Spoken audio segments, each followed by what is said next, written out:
which is probably terrible because I've just put a curse on English cricket. I guess you could say it's traditionalist in me, whatever. We deserve equal footing with what the men get. Hello and welcome back to the TCM YouTube channel, where today we are going to be discussing the biggest cricketing stories in the world right now. And joining me to do so, as always, are our regular contributors. I've messed up that pronunciation, but that'll do. Rob and Harrison. We are going to be talking about loads of different things, including the Women's Under-19 World Cup, the return of the 100 and franchise cricket across the world. But first, we're going to talk about England's white ball team because for the first time this year, they are in action in an ODI series against South Africa as we speak this very minute. Now, I'm not really sure what's going on in the context of the game, so let's keep it quite general. And I presume when this goes out, we'll know the result. So, Harrison, I'll start with you. We're in a World Cup year now. How do you feel England's team is doing heading into a World Cup later this year? I mean, it's hard to judge. We haven't played one-day cricket in such a long period of time, but after what was a below-par summer, this series being quite low-key, sandwiched in amongst a franchise league and everything else going on in the world game, it's kind of ideal to get back on the ODI horse for England. Just there's a lot of players you don't expect in this series to actually make that final 11 come India later this year. So it's opportunities for some to prove themselves and for others to almost last chance saloon, and if anything, to make their way into that what will likely be a 15-man squad come October time. Yeah, and obviously one big story this week has been the return of Jofra Archer. And now he didn't go too well today in the first innings, but Rob, in general, how good is it to see such an attacking pace bowler back in our side? Do you think it's been what we've missed from this England white ball side?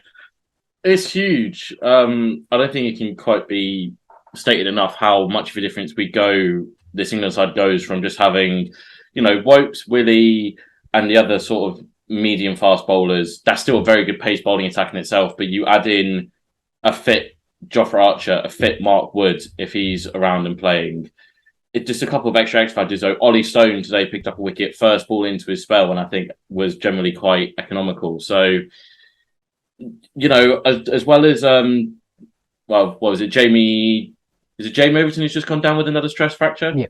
I think so. So while we're losing yet more fast bowlers to stress fractures, Sakib Mahmood's now getting back to some sort of fitness level, so he will be coming back into the mix. We're now getting the core group of our fast bowlers back, which I think can only be a positive. And I think the thing that the ECB just have to work out for or watch out for, which they're doing with Jofra, is the workloads of these bowlers, because Jofra's already come out and said he wants to play in the Ashes, which is great. If we can get him fit and firing in the Test side again, that would be amazing. But we do have to be sensible with his workload coming back off what is effectively 3 years out of the game. Yeah, I agree there. I think it's great to see him back. I don't think anyone's going to dispute that at all. Harrison, you mentioned a bit in your first answer there about we don't know who's in this 11. We don't know who's the best players in our 11, essentially. And, you've got people like Ollie Stone, Jason Roy, Ben Duckett, Harry Brook, loads of different players. It feels like we've got so much depth. If you are Joss Butler and Matthew Mott going into the World Cup, how do you look to narrow down this broad group of players into a team that's going to take us to defend our World Cup title? I think ultimately you have to give everyone a fair chance. If you're not, especially Mott, still in ODI terms, is new to the role. He's going to want to learn his own, find out his own things about these players, rather than obviously you got the past bank of stats and history and records and matches and whatnot that will undoubtedly be used too. But ultimately, the here and now is what we're in, and if players perform under him, they're going to stake their claim to make these squads. And we're looking at now Roy and Milan are batting together 80 for naught, looking good themselves. Those two, obviously, you imagine Bairstow, once he's back fit, comes back in, so you feel they're maybe playing for one spot with Root, probably the number 3 batter as well. So it's these small little things England got to look at. They got these 3 games against South Africa, the 3 against Bangladesh before the home summer, I think. So these 6 games are a good chance, especially the ones in Bangladesh, conditions similar to that of India come the World Cup. So those are the big chances for the fringe players such as Harry Brook or Ben Duckett, who's also playing today, to especially in that batting group, to push their claims. And on Jason Roy, I think Jason Roy is a very interesting topic going into this year. He's not been in great form, I think it's fair to say. Some people will be saying he doesn't make that World Cup 11 towards the end. He didn't get a central contract, interestingly. Rob, where do you stand on the Jason Roy situation? Do you think he's still England's best opening batsman, or do you think it's time to give other people a shot because of the depth that Harrison was mentioning there? We've got so many people, I'd be inclined to go, it's time for him to step aside because, let's be honest, this form has been quite consistent. I know we've not played many ODIs recently, but he's not been in great form for a while now. What would you do with Jason Roy, Rob? Well, this is the thing. He missed out on that World Cup squad to Alex Hales. Whether that, I think that's fifth. That's part because Alex Hales' record in Australia is ridiculously good, and then part Roy's form has been appalling. He hasn't been England's best opening batter in white ball cricket for about 12 months now. Johnny Bairstow's, I think, been quite comfortably the better player. That being said, I do still find value in Jason Roy being in the squad. I can't justify starting him at the minute because personally, I think Phil Salt he's sat behind enough people for as long. Lancashire's Phil Salt, may I just add? Correction. Where's he spent the majority of his career? Sussex. Thank you very much. All I know is that he's played for Lancashire. Shush you. Now you two. No, so I think Phil Salt is for me the most obvious one to come up and take his place. Obviously, Dad Milan's getting the shot today, and Butler said that Milan and Roy were going to be the preferred duo for this opening game anyway. I think based on the current performance, they're probably going to get the second game together as well. I think Roy should make the 15. I can't justify putting him in the 11 because, as I said, you've got Dan Milan in there who can open or who can bat 3. So that's a real good double option there. Joe Root could potentially jump up to open if you need it at the last minute. There's potential. There's rumours of if Ben Stokes is going to unretire, and come back into the squad. So then there's that will have to be factored in. Matthew Mott's not exactly been coy about saying that we'll have that chat when it gets to it, basically saying if Stokes is fit and he wants it, he'll come back into the side. So I think you go down the list, Milan, Salt, Duckett, Smeed, Will Jacks, that's 5 players right there who can say they've had a better last 12 months than Jason Roy has had in white ball cricket. Roy has the credit of being the real aggressor of the white ball side since 2015, 8 years ago, in that reset that we did. But at the end of the day, credit runs out. And in, ODI cricket is now taking more and more of a back step. We have less time to prepare for the World Cup.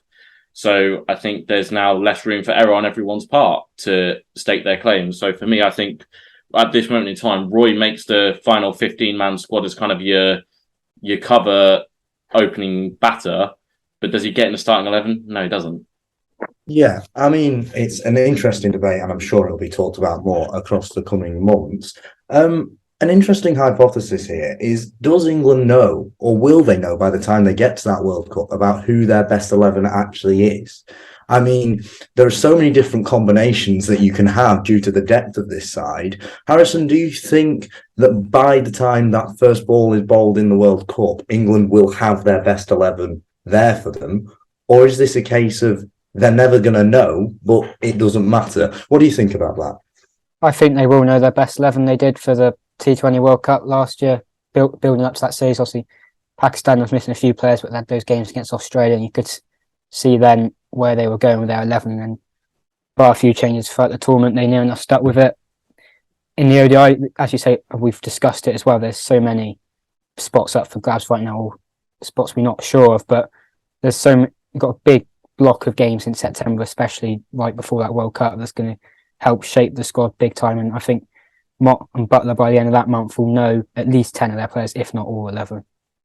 Yeah, and I just want to touch on one more player before we put in some early predictions about whether England are going to defend their World Cup title. And that's Harry Brook, because he's been sensational last year. He had a great year in cricket. In terms of ODI cricket, Rob, do you think you can see Harry Brook starting consistently, or would you rather he stuck to Test cricket? And do you think I just think personally this is going to be the year of Harry Brook. So what do you think of him? I don't think he should stick to Test cricket, because if he can balance all three formats, then we are looking at someone who has the quality to be as good as Joe Root has been in the England shirt, in my opinion. However, when you look at this England squad at the minute, Liam Livingstone, when he's fit, will still come back into this ODI side. He'll come in and take his spot. So that probably puts Moeen, I think, is batting at 6 today. So Moeen will probably drop down to 7. If Ben Stokes unretires, he's going to walk straight back into that side in the middle order, as the perfect player who can give you 5 overs if you need it. We know how good he is with the bat. So the question I find myself, this is going to sound really harsh. Do we need Harry Brook in this ODI side?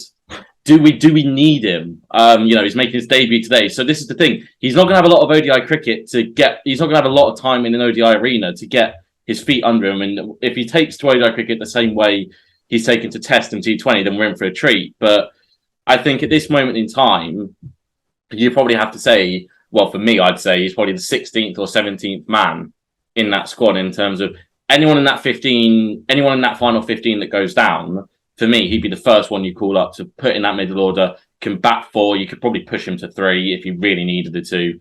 But yeah, I think the question you mentioned there about the depth and versatility we have, you don't want it to become a curse. You don't want to have so many options that you're then fiddling around trying to shoehorn players in where they're not comfortable. So, look, we all know what Liam Livingstone can do when he gets himself rolling. There's not many more explosive batters in the world than Liam Livingstone when he's in. So if you can if we say hypothetically Stokes does unretire and makes himself available, and obviously England will pick him, you're looking at the top 3, the top 4 kind of being as they are, and then Josh Buttler being the floater that he is, coming in anywhere from 4 to 7. Ben Stokes, Liam Livingstone, Moeen Ali can hit a long ball at the end of the innings. That's your middle order, and with Brook not being able to bowl, we can't really sacrifice much else because the bowling has been the weak point of this side for a little bit. So, yeah, I think ultimately Brook might just miss out. I think for me at the minute he misses out because he just hasn't played. He actually just hasn't played ODI cricket. He hasn't played. So I think for me that's where he misses out. But he's not exactly a bad guy to have as your 16th, 17th man to come in if there's an injury to a player that rules them out to the tournament. Brook is a more than able replacement to come back into that squad. Yeah, well, you've named there loads of different players, and I think it's fair to say that we've got a strong side on paper. So I'd like to, on January the 27th, 2023, put in our predictions about whether England are going to defend this World Cup title. I'm going to go first. I'm going to say, yes, we are, and we're going to beat everyone, and that's that, which is probably terrible because I've just put a curse on English cricket.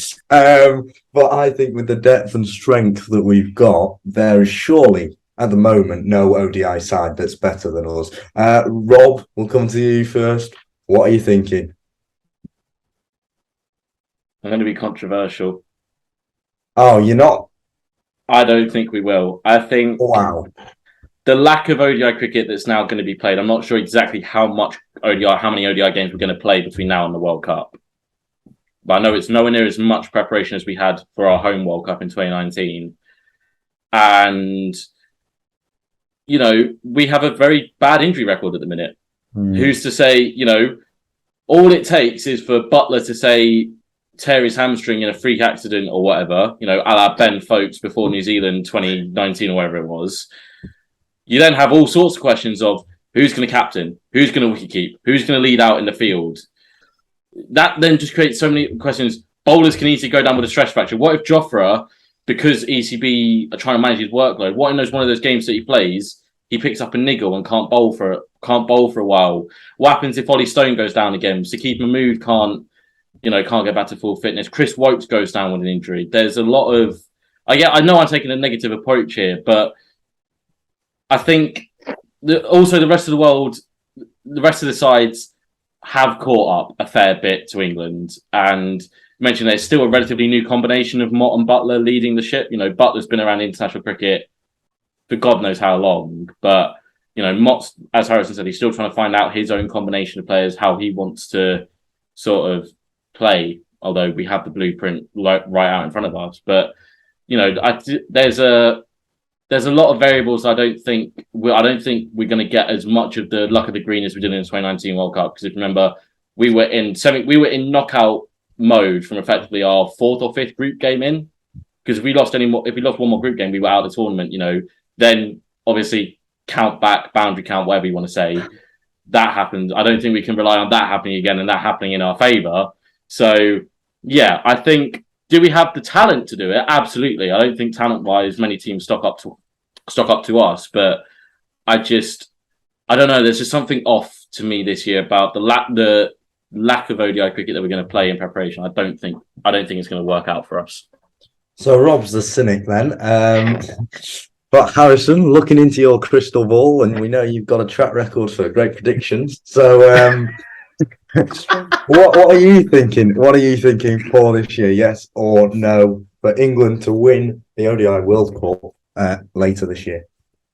Well, I did back England in the T20 World Cup in November, and that one paid off. But I'm not going to be as pessimistic. I like how you slipped that in there. Yeah, I just had to pad it out a bit. But I'm not going to be as pessimistic as Rob. But I don't think we will win it as well, purely because What has happened? Purely because India, in home conditions, they've seen of late, albeit they haven't played some of the best ODI sides in the world, they have built up serious momentum. In conditions. Shubman Gill is looking in top form, and their bowlers too. I think through no fault of England's own, I think India is going to be the better side there in their own conditions. Know their strengths and the way to play there, but not quite for England this time. Well, we'll have to wait and see how it plays out, and that'll be interesting to come back to those at the end of the year. And we're going to stick with England now because we're going to talk about the women's under-19 team who are into the final of the under-19s World Cup, which goes on Sunday, the 29th. I believe.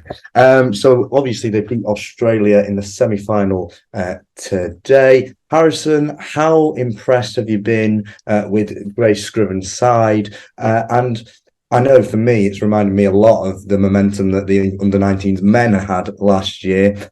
Just what are your thoughts of their unbeaten run so far? And do you think they can win it? There's a question for you. I'm going to get that last one out of the way straight away. I do think they can win it. They, albeit up till today, they've had a straightforward route and it's been quite plain sailing. And when you go 38 for 6 in the semi-final against Australia, you fear the worst. But full credit to the couple of batters that pulled them out the final and the whole team for that bowling performance. I think Grace Scrivens herself deserves a big mention. She's been fantastic, leading from the front in the field as a captain, but most importantly with the bat and then the ball. She's been fantastic opening the batting with Liberty Heap and then took the winning wicket today alongside one other as well that helped swing the game. It's just, as you said, with that under-19 World Cup early last year with the men, it's just fantastic to see the next crop of cricketers coming through and doing so with such success. And the way they just all seem to get on with each other a bit, they don't spend too much time together as a national setup. But it's just, you can just see the joy and excitement they get from playing for England, and it just rubs off on everyone watching it. Yeah, and you've touched on it there. I've touched on it. 2 World Cups, 2 years, 2 under-19 teams, both England teams now in the final. Rob, what do you think this says about the future of English cricket, that our under-19s teams are playing and performing so well at the highest level? Well, obviously the future's bright. You don't get to say that lightly, as it were. I think, to bring a little bit of a football into this, how many times do you see players that capped at youth grade but then never go on to make a senior appearance for the national side? You look at the percentages; they're going to be quite bloated in that sense. But ultimately, it's just great that the investment into the game from the ECB, kind of down to grassroots level. They're now under 19, so it would have been like 15 or so years that they maybe would have first started playing cricket. And to think that we're still improving the investment now, and there's still a hell of a long way to go in terms of investment, by no means done. So I think it's really good stuff. I mean, just about the game today, I looked and we were 38 for 6.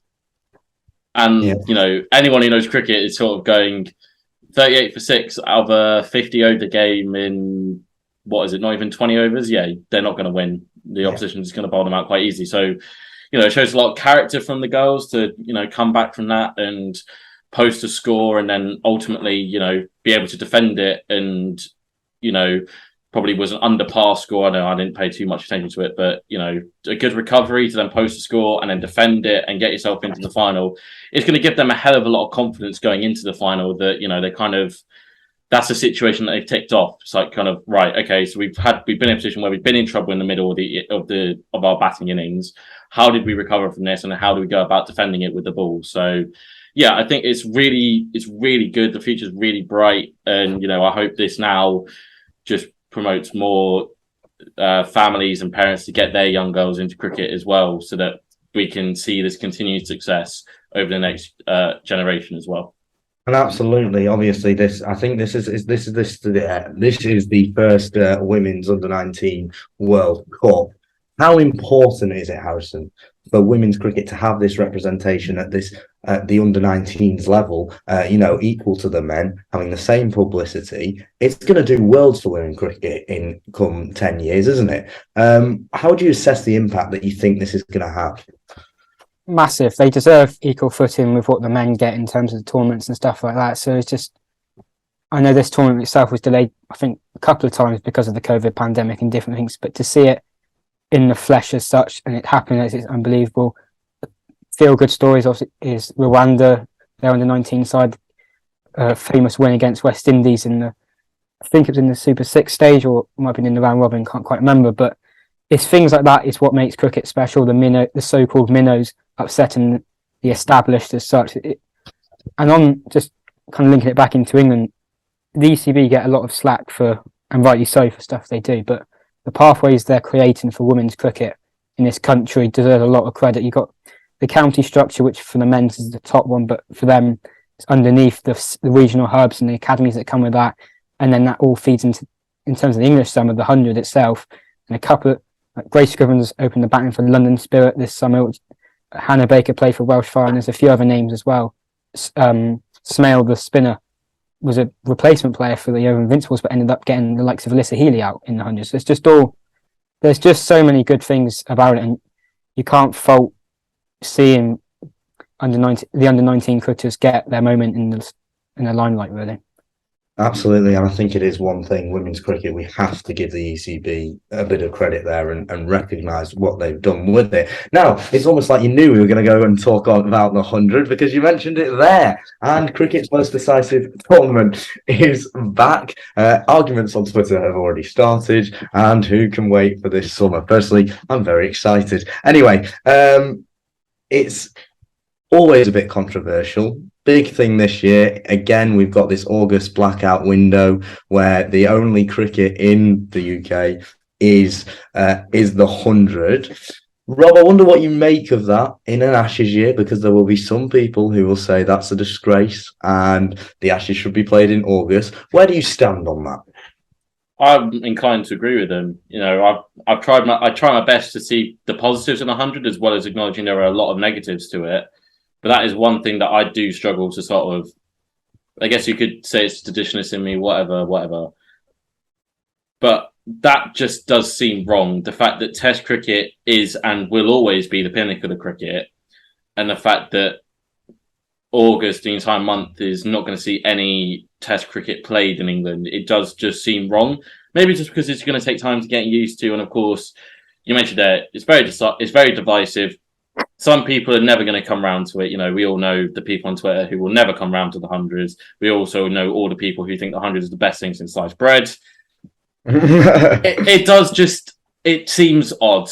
It seems odd, and I'm not sure if I can get behind it. But at the same time, I also don't agree with the people who are also treating it along the same lines of, we shouldn't let Steve Smith play for Sussex because he'll get warmed up for the Ashes. Yeah, good one. 2019, he averaged 129 without playing any warm-up games in England. I really don't think him playing 3 Div 2 games against, who was it, Derbyshire, Worcestershire, and someone else? With Darren Stevens, apparently, if Twitter's being believed today. It's not gonna affect the result of the Ashes. I see where people would say, well, maybe actually the blackout might have an effect because no red ball cricket's being played. But yeah, it just seems really odd, and I'm not sure I can get behind it. But at the same time, the counties knew what they were signing up for. the counties willingly accepted payments from the ECB to black out August for the 100. So, you rock in a hard place. Like, what do you want to do? What do you want to do? You're the ones that accepted. I get it's rock in a hard place is the best way I can describe it. I suppose the cynics would say, Rob, that having August reserved for the Ashes, it doesn't make a difference whether the Ashes is played in June or July or August. You're still going to get high quality cricket, and the problem is if you played the Ashes alongside the 100 in a prime month, you're not going to get the headlines you're going to have to split. You're going to have to split coverage. So it's again bringing football into it. So you're not going to schedule final day of the Premier League season and the final of the Europa League or Champions League on the same day. You're just not because you want each event to have its dedicated coverage and you want it to control the headlines. You want to control the narrative and the back pages of the papers, your online coverage. You want it to control that. So again, as I said, rock and a hard place. I don't know. I don't agree with it, but then at the same time, I don't know what I do to change it. Yeah, I mean, I do think that this year, I think it's happening. So screaming about it on Twitter isn't going to solve anything. But I do think going forward, there has to be a more practical solution because I do think Test cricket should be played in August. And August is the main month. You get the best weather. So you still have more than half chance of rain, though. Yeah, that's true. You say that. I mean, you say that at the same time. This is England. We could be 30 degrees one day, like not a cloud in the sky, and then chuck it down rain for the next 4. Like, let's build a roof. Let's do that. Let's do that. Australia doesn't have some sixes. Raining back down. Play the Ashes in sixes social. There we go. Yes, let's do that. We've sorted it. Right, Harrison. To get back to the serious point is, what do you think about that August blackout window? And do you like it? And what are your thoughts? I'm kind of on the fence with it because, in way of the Ashes or 100 should deserve it because I've made it known before. I do quite like the 100 itself. I think there's definitely with this whole August blackout window and the way the Ashes has been crammed, to put it like that. There's an element that ECB needed to work this year, and it has to start reaping benefits, especially with the way the franchise scene across the world is looking. There's going to be one in America in June, July time in our summer, which is going to take players out the county game and whatnot. So ultimately, for these it's a tough balance they've got to strike between the franchise game, which is going to bring in investment worldwide and money elsewhere, and equally the Test game, which is for the ECB is a big money spinner itself. So they're trying to balance priorities, and there's going to have to be compromise from both sides.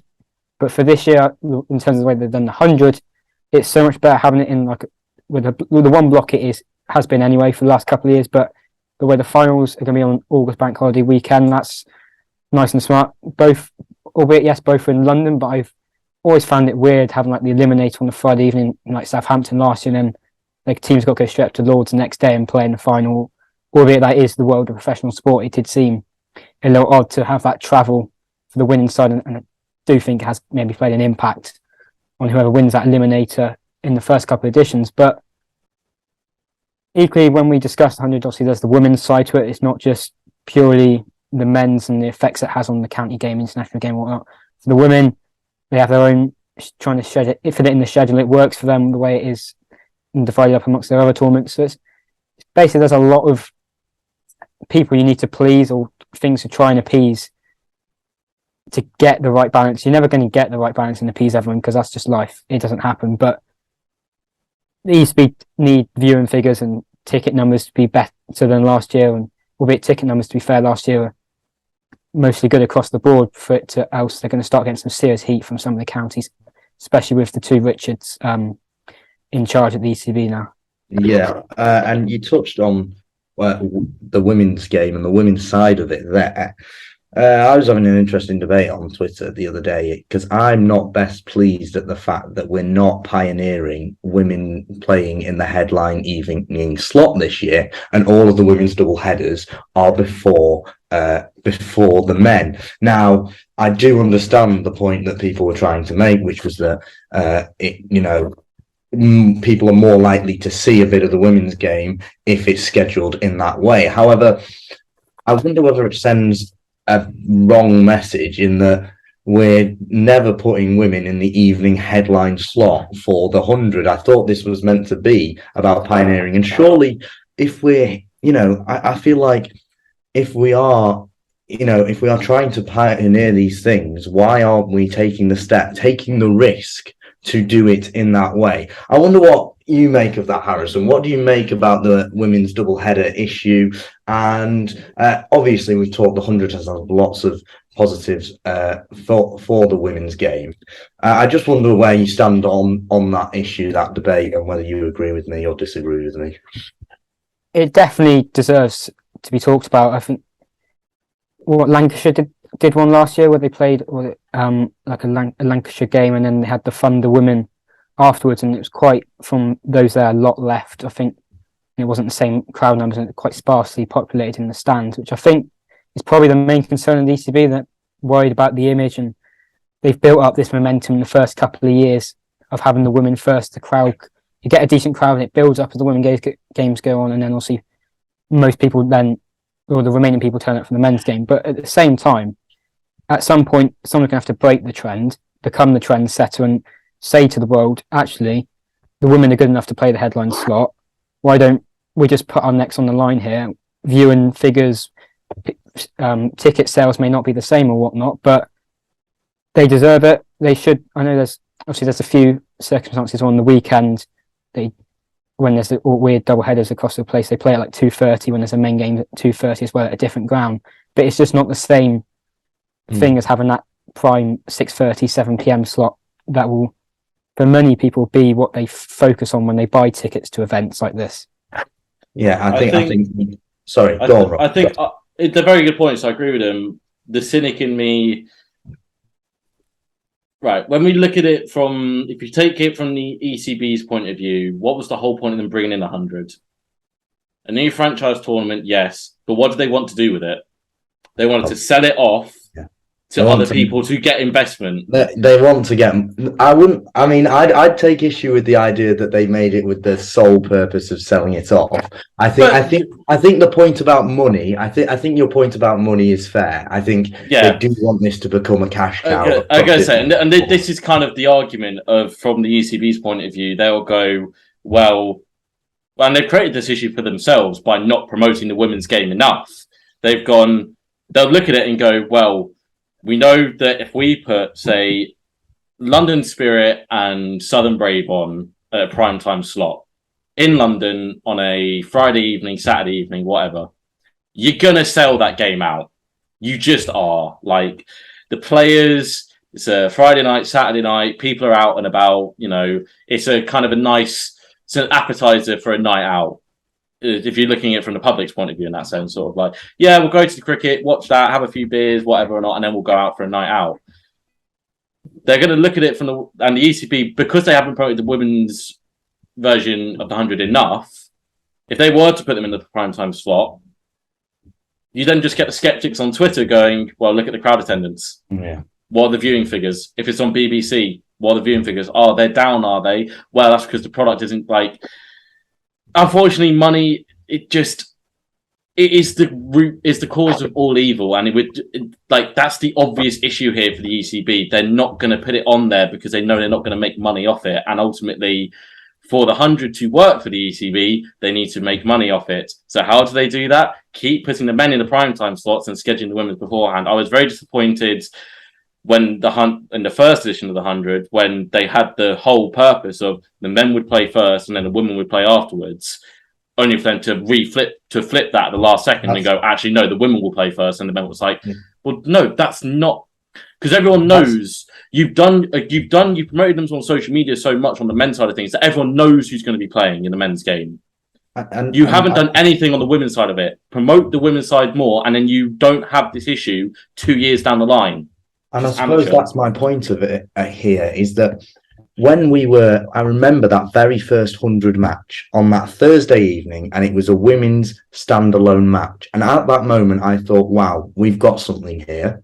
It's interesting. We're trailblazing. We're promoting the women's game. How many times has that happened since? Yes, and now it feels like they backtracked on that a bit. Now, whether they want to do standalone women's matches on a different day, I don't know. But I just feel that it's not. I don't know. I just feel like it can be handled better. But again, there are very valid points around that. The thing I'd say as well, just to wrap off, is that people are going to get annoyed by it and stuff, and they will be annoyed by it, and they will.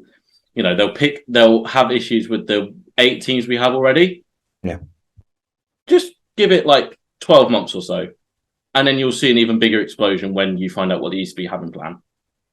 Oh, that's a nice little bit of information, isn't it, Rob? You tease. Right.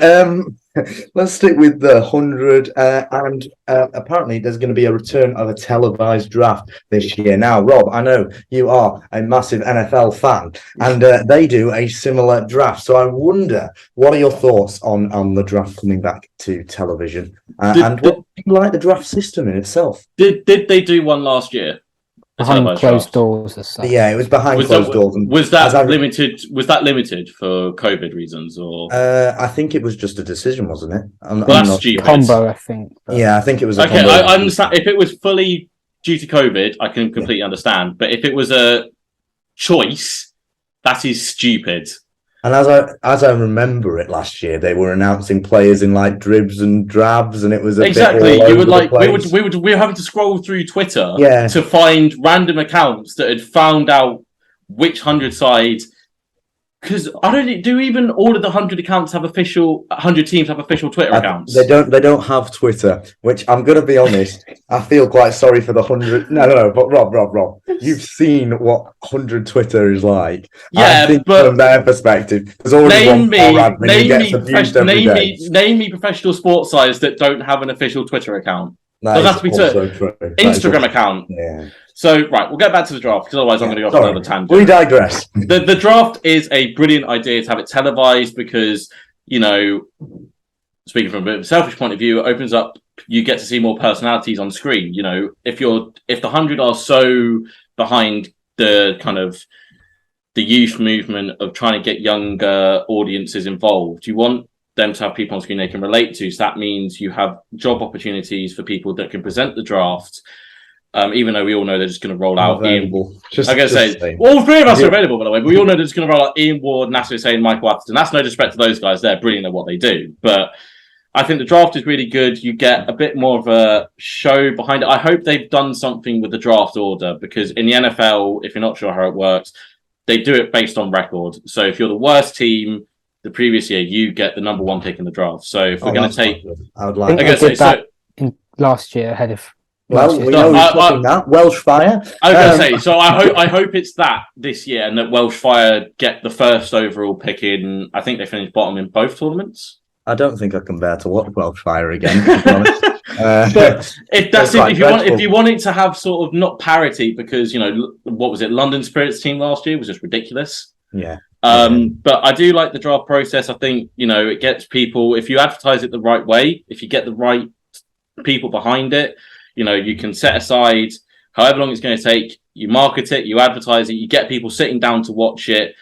And then hopefully this year it's better because COVID seems to be less of an impact. So hopefully we don't have as many people dropping out or, dropping out. Of course, the flip side to that is all the other franchise tournaments, you're going to have people going, well, hang on a second here. We've seen it. There've been rumours coming out that the ECB are going to stump up big money to Ben Stokes and someone else. I think it might be, I know Ben Stokes is one of them, but they're stumping up big money for Stokes to play in the 100 this year because obviously he dropped out last year.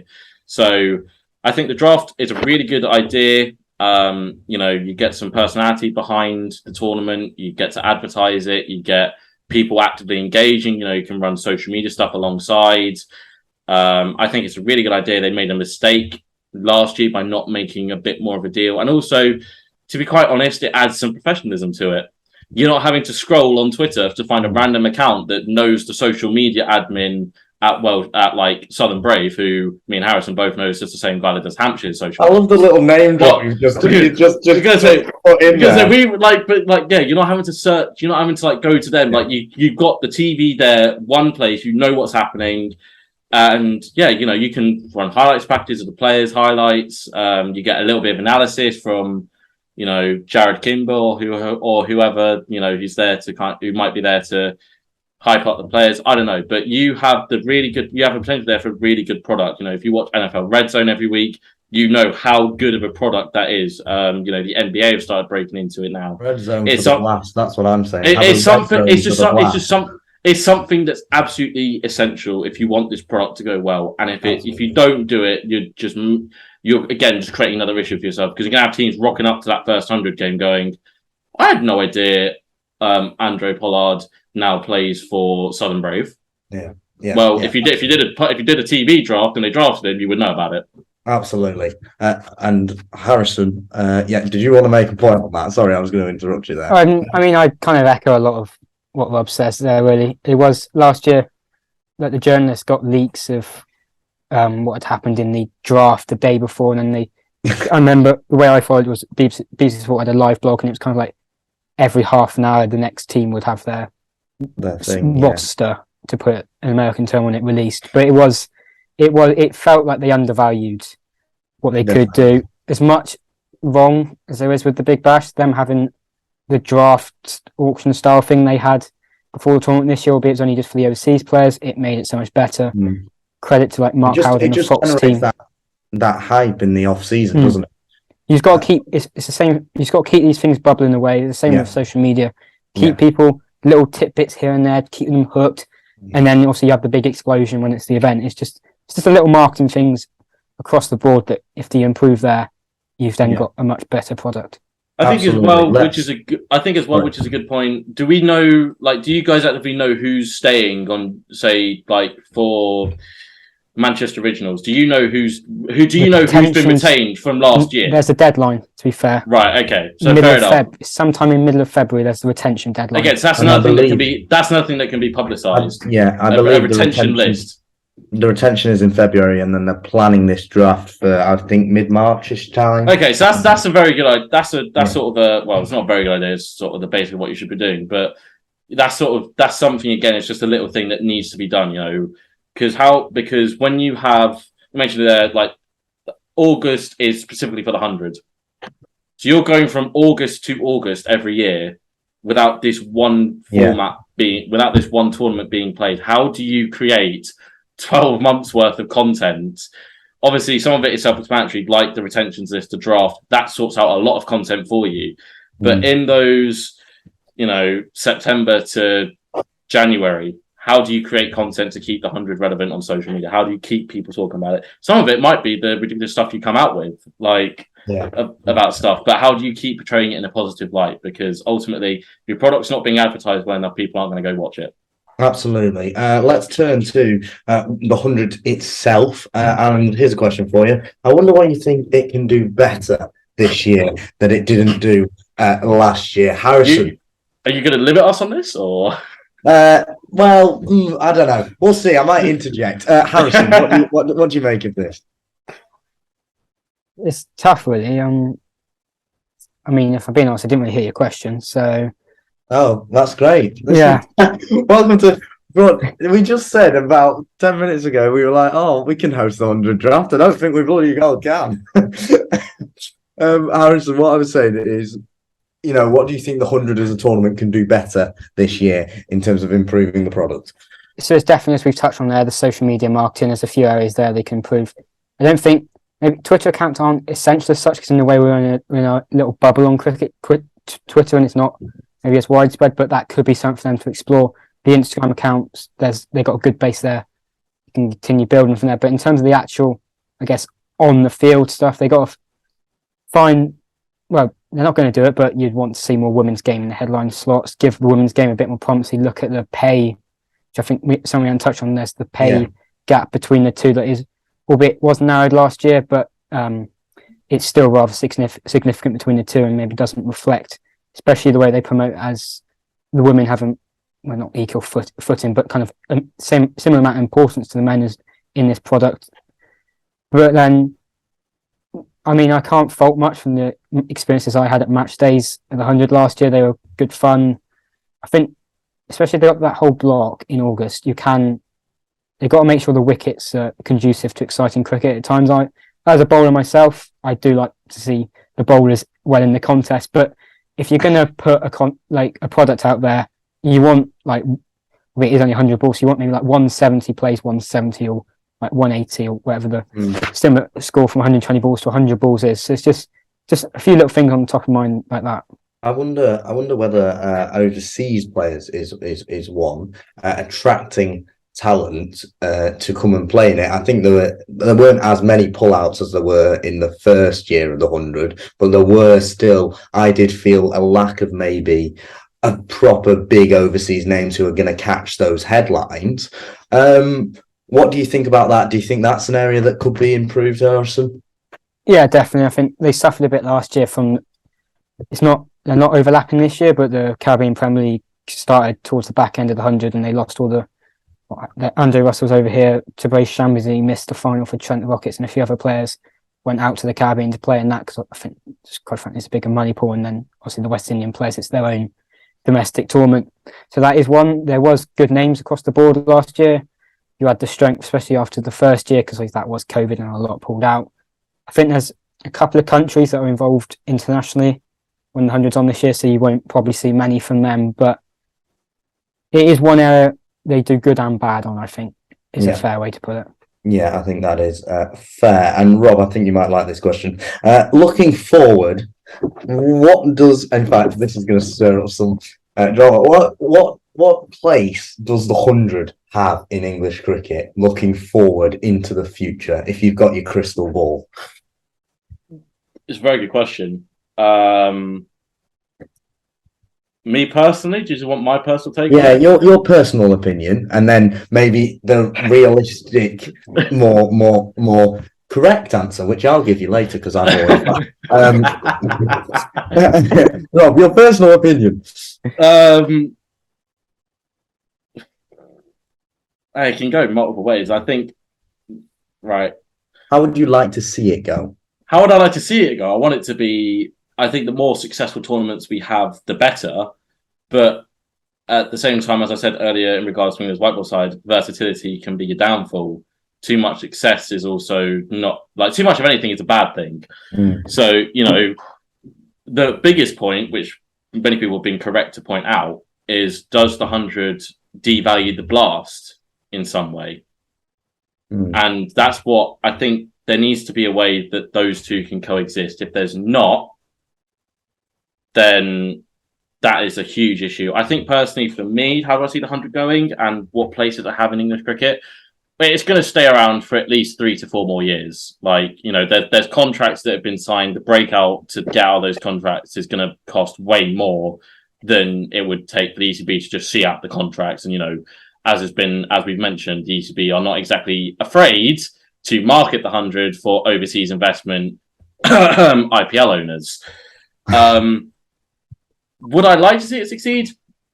I wouldn't say that. I mean, we have a really good product with the Blast. I don't think there was not much that we need to be changed. You look at the stuff that the 100 has done, and you go, you could have just transferred this to the Blast. Can I just quickly interject there and come back on that? Because that's an argument that keeps coming up time and time again. It's right? It's a very good argument. I don't doubt its validity in terms of marketing, whatever. However, you cannot seriously sit there and tell me that look at all the other franchise tournaments in the world, right? How many of them start with 18 teams? There are too many franchise tournaments. You have to be more specific here. How many of them, have multiple games on one day? This is this is. I get that side of the argument. It's just the problem the 100 causes, isn't it? It is just the problem the 100 causes. Right, what was your original question? What place do I think it has? Realistically, what place do you think it has? Realistically and personally, it's going to be around for 3 to 4 years. So I think it's going to play a bit of a role, as we've seen for Will Jacks has got now recognition in England's senior sides, partly because he had such a good 100 campaign. So it's going to be another measuring stick for the selectors to go, well, maybe this player could actually do a job for us. Because as we mentioned, 100 to T20 in terms of length of the game is not too dissimilar. Personally, I want to see them get it right in the next 2 to 3 years, because if you don't, it is going to fall flat on its face. People are going to stop coming to games. It's going to collapse, and therefore you're going to have the side of cricket Twitter that have gone, the 100 is shit, it's terrible. All of them lot are going to be gloating, saying, I told you so. Blah, blah, blah. So, yeah. Look, it's something, we're cricket fans. We want to see good cricket. If it's going to provide good cricket, I'll go watch it. But if it's not going to do that, then it's going to eventually just fall flat on its face and collapse. And then it's going to be even more toxic, because then you'll have more questions directed at the ECB, the chair of the ECB, the counties are going to get more frustrated because they're losing their best players and they're not getting the rewards. You know, it's the one thing I said right at the start of the 100 was, I'm happy with it going ahead if the counties get the payments that the ECB have promised them. Shock horror, what did the ECB do the first chance they could? Reneged on the payments to the counties. So, yeah, I mean, one thing they have said is that the guys who are on the benches in the 100 are going to be allowed to be released to go back to their counties and play, because the One Day Cup just has been pushed behind is in the shadow of the 100 right now. So I think there's someone to come out that said that the guys on the bench will be released to play those One Day Cup games, which is good, because, you know, you've got counties, like the bigger counties, Lancashire, Hampshire, Surrey, as much as I hate putting them in this, who lose core parts of their squads. You know, Rory Burns got a 100 contract. And for those of you who know Rory Burns, he doesn't play much white ball cricket. So the fact he's just there sitting on the bench in a 100 game when his club sides are putting out effectively their academy, you know, that's valuable experience there that side needs out there on a cricket field. You know, those young 18, 19-year-olds, they need someone who's scored multiple test centuries for England, who's captained his county for the last 4 or 5 years. They need that sort of leadership there. You know, at Hampshire, we're kind of lucky. We have a nice mixture of experience and youth in our One Day Cup side. So do we. Lots of counties do. You're nothing special. That's Sorry. I just know that you love to mention Lancashire so much, but you're on here with 2 Hampshire fans. So you've got to get the balance just right. That's all right. I'll find some Lancashire fans. We're leaving it out next time. But yes, Harrison, for you, I mean, where does the 100 sit in English cricket in, say, 4 years' time? I know Rob's given a detailed answer there. Do you agree with Rob, or do you think this is the way forward, or what would you say? I think ultimately, as well as thinking it myself, it will become the way forward. The 100 franchise cricket is becoming the thing across the world game. It used to be, take it back 10 years, and it's everyone striving to play test cricket in a way. Now it is the franchise cricket purely because of the money involved in it, and you see across the different leagues across the world the positives and the negative effects of that. It's going, as Rob put it, it's going to have to hold a place in the game because of the amount of investment and backing behind it. But I do believe it will start to, kind of sow the seeds of that backing and start become more self-sufficient. Yeah, exactly. Become what it was intended to, alongside everything else. And I honestly believe everything in the English game can work together. It is unpopular view amongst many. This could be a podcast topic in itself. It could, and in fact, fantastic. You're giving me an idea there. Let me just. You're welcome. I'm sure we will come back to it. Let's broaden this out a bit then, and talk about franchise cricket in itself, and look at the SA T20, which has been started up. Harrison, what have you thought about that tournament, and just where do you think this sort of franchise cricket is going in general? Because I've counted 1, 2, 3, 4, 5, 6, 7, 8, possibly 9. We are almost at double digits on the amount of franchise leagues that are across the world. First, your thoughts on SA20, and then your thoughts on franchise cricket as a whole and where we're heading. I mean, I've loved the tournament. South African cricket has needed something like this to kind of get it off its deathbed in some ways, and the fans have bought into the product fantastically. Some of the scenes, like Sunrisers Eastern Cape team their fans in their first home game when they got over the line. It was just kind of like full-on party atmosphere, which you kind of associate with South African crowds at times. It's just been a breath of fresh air to that, and specifically at the same time it's running alongside the International League T20 in the UAE, which has been played in near empty stadiums, and it just hasn't felt the same. You don't feel the same connection or how it be excited about it compared to what you have the South African one, because ultimately in the day, fans are what make cricket. They are the viewers of the product, the consumers. They're going to buy you the money, keep the product going for longer and keep you entertained. South Africa have got that nailed on. Yes, it's kind of dictated a bit by the Indian owners in terms of the time slots they played. It's not quite prime time in the evening slot games because it's prime time for India. But to have that investment there, and if the investment stays, I guess is the big one.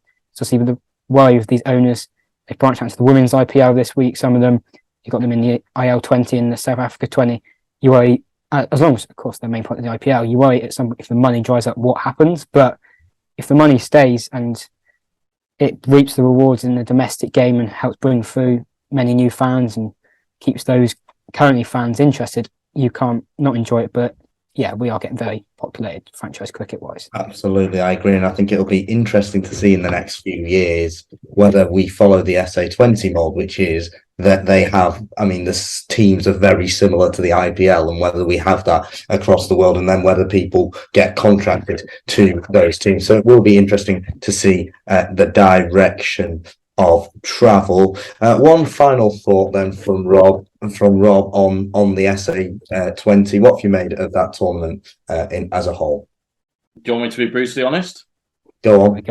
I've not watched a single full game of it.